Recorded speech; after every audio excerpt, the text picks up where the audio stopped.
Hey guys, what's up and welcome back to my channel. It is me, Dollar Store Freddy Krueger. Now today we're going to talk about Jeffree Star, and frankly, I like avoiding talking about Jeffree Star because the stands scare me. He overall scares me.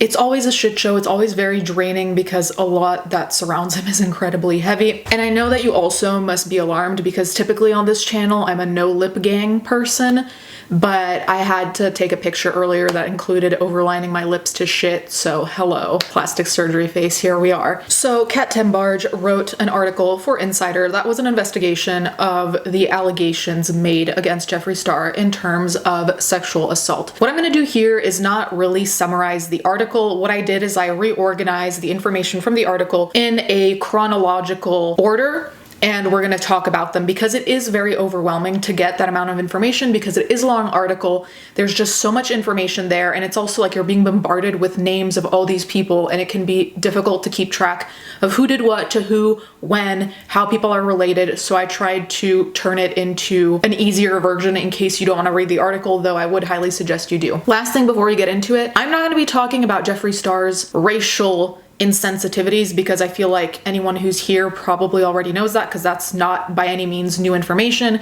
He even has a video up apologizing for all of that shit. So we all know Jeffree Star has had some racist pasts / presents. But anyway, let's just get into it. 2007 in Alaska at the Barts Pizzeria. Many have alleged that Star had a rather long history with touching people without their consent at shows. On May 19th of 2007, Star performed at the Barts Pizzeria in Alaska, where he encountered an individual named Britton Straw. Straw worked at the pizzeria and was introduced to Star via the venue's owner. After commenting on the spandex shorts Straw wore, Star allegedly groped his genitals without consent. Straw's friend, Scott Thorpe, who was also working at the venue that night, recalls that Straw tried to laugh off the uncomfortable situation.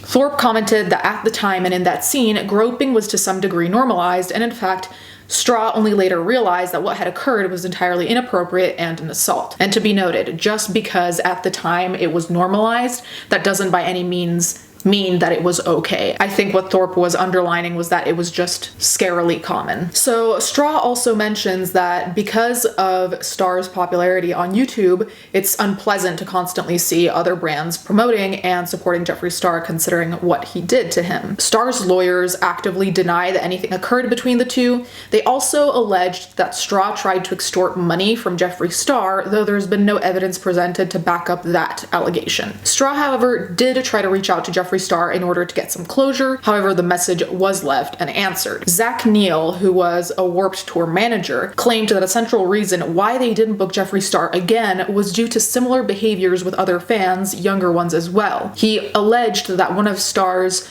shticks was to grope fans, so Straw is by no means allegedly the only one who had this type of experience to the point where Jeffree was essentially kicked off tour because of the constant issues in relation to groping, touching without consent, whatever you want to call it. So then we move on to Chris Avery Bennett. So most of the people who follow Jeffree Star know that he typically claps back on social media, and many of his diehard fans will run to attack anyone who's critical of him. We've all seen his Snapchat rants. We know he does that. So one person who experienced the wrath of his stans is Chris Avery Bennett.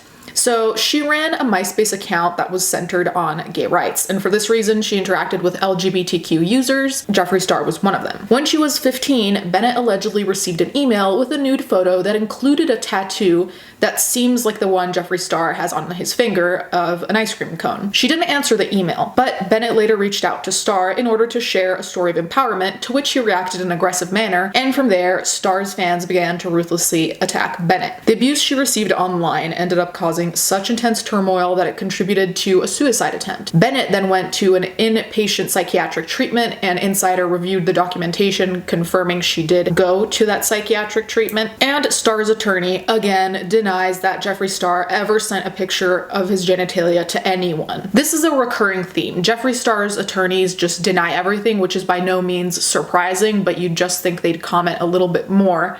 And I've seen that on Twitter. There are posts about them saying that the Insider article is defamatory and has malevolent intent and a bunch of other things. Then in 2008, there was Gage Arthur. Gage Arthur dreamed of becoming internet famous, specifically on MySpace and Stickam. Stickam was a platform that was focused on live streaming as well as picture and audio posts. Arthur's roommate, who was also a Stickam personality, invited Jeffree Star to their apartment in Austin. Star allegedly very quickly began to pursue Arthur, even though he identified as straight. In 2009, Arthur moved to LA to be where all the other internet famous people were, but unfortunately struggled with homelessness. Star then in turn offered Arthur to stay with him. They ended up sharing a bed. The first night Arthur stayed with Star on November 11th, 2009, Arthur went to see a movie with Star and friends. This is corroborated by social media posts. While at the theater, Star attempted to hold hands with Arthur, but Arthur declined his advances.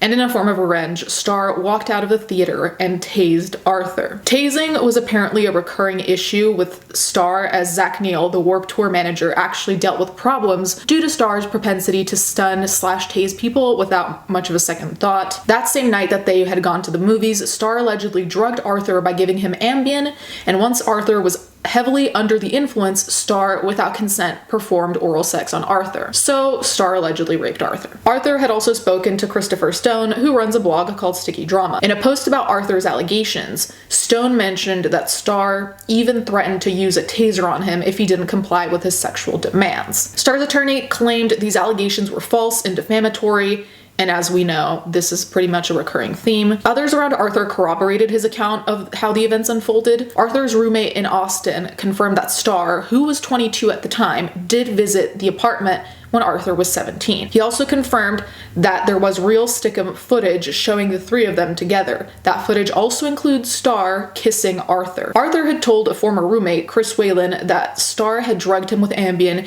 and had subsequently forced himself onto him. Arthur told Whalen he was afraid as he was threatened with being tased. Another friend of Arthur's, named Eden Shizzle, who went by Eden Hilton back then, also corroborated that Arthur told him in 2009 about the assault. Star's attorneys even sent a cease and desist to get the blog post taken down, the one on Sticky Drama. Insider had asked Star to comment. He didn't. However, his attorneys did reach out to Arthur in an attempt to silence him.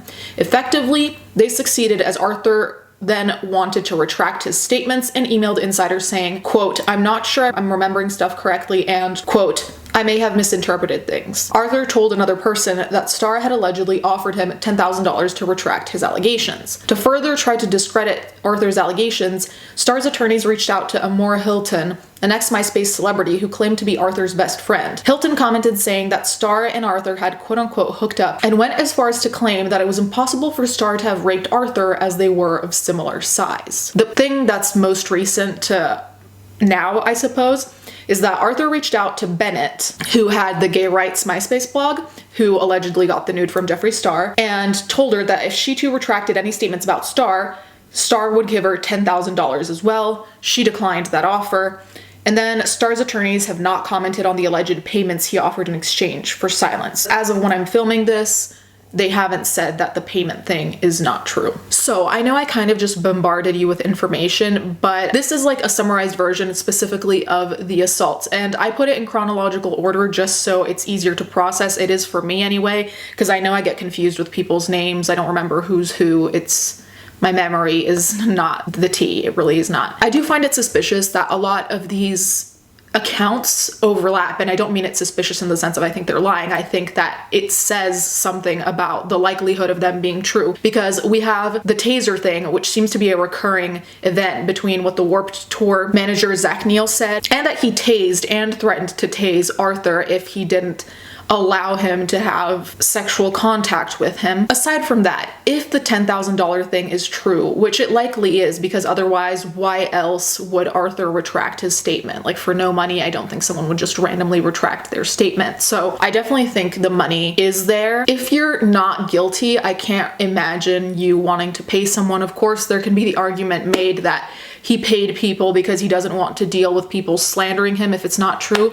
But frankly, knowing everything we know about Jeffree Star, none of this was surprising to me, which I think is very telling, because I typically don't like to assume that someone is automatically a rapist. But here, the patterns of behavior just don't seem like coincidences to me. It seems like this is a pattern of behavior that he's displayed with multiple people throughout the years, and even with what's going on now. Now, the information of what's going on now, if you haven't really been following, is that he essentially was allegedly hooking up or seeing an ex-basketball player, as far as I understand, and then he alleged that the basketball player stole from him, and then the basketball player had accounts impersonating him, posting fake information. So it's a shit show. There were allegations that he wanted to pay said Star to like stay with him, but it seems like that also was from a fake account. So there's a lot of just gossip floating around about that. But nonetheless, it seems like he finds himself, Jeffree Star, in a lot of suspicious entanglements that don't seem like the type of